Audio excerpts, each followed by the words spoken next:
Racun dari nasi. Ada kebiasaan yang jadi pemicu menderita kanker dan diabetes. Hari ini kita dikejutkan dengan satu fakta yang menarik. Mana tidak? Karena ternyata kebiasaan yang selama ini kita anggap sepele, perbuatan berbahaya untuk anak-anak kita. Istilahnya kita sayang anak, tapi kita pula yang setiap hari memberi anak racun. Info ini setidaknya kita sadar dan mengerti bahwa saat kita memasak nasi, keluarkan nasi dari rice cooker kalau sudah matang. Kalau lebih dari 5 sampai bisa menjadi pemicu diabetes. Saya di video ini hanya ingin menceritakan ulang penjelasan dari seorang dokter ahli yang membuat saya shock. Nasi dari Magicom. Ini adalah fakta pertama yang membuat kita shock.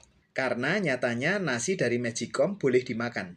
Namun dengan syarat tidak boleh lebih dari 6 jam di dalam Magicom dengan kondisi terus-menerus dihangatkan. Karena nasi yang terus dihangatkan dalam Magicom saat lebih dari 6 jam, ia akan berubah menjadi racun. Seorang dokter ahli memperingatkan. Hingga ketika kita memasak nasi dan sudah matang, ia menyarankan untuk mengeluarkan nasi tersebut dari Magicom dan pindahkan saja di tempat nasi. Lanjutkan, nasi yang baik adalah nasi yang dimakan saat sudah dingin, bukan nasi hangat.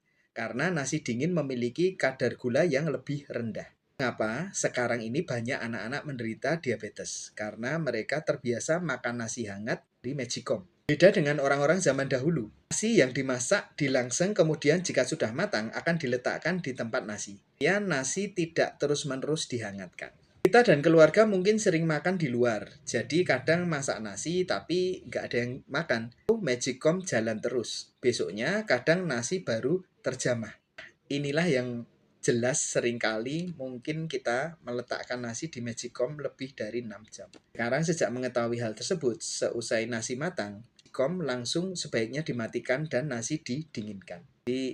Batasi nasi dan gula, artinya batasi penyakit di masa tua. Hidrat dan gula adalah ibu dari segala penyakit, kata seorang ahli kesehatan. Tidak menduga bahwa di samping perut buncit, asupan berlebih nasi dan gula akan membuat tubuh Anda kelebihan yang pertama trigliserid, yang kedua kolesterol, yang ketiga hipertensi, keempat jantung koroner, yang kelima diabetes mellitus. Seorang dokter ahli di Cina menekankan kalau saja orang yang menerima berita ini bisa membagikan informasi ini kepada 10 orang lain saja, setidaknya ada satu nyawa yang bisa terselamatkan. Silahkan boleh di-share ke rekan-rekan yang lainnya, siapa tahu bisa menyelamatkan sahabat, teman-teman, dan saudara kita. Mudah-mudahan bermanfaat. Selain itu, kita juga harus mencukupi asupan nutrisi untuk tubuh kita. Dalam hal ini untuk mencegah dari penyakit diabetes mellitus. Intinya, kita harus menjaga organ pankreas agar dapat bekerja secara normal untuk menghasilkan insulin. Agar gula yang masuk dapat dirubah menjadi energi untuk aktivitas kita sehari-hari.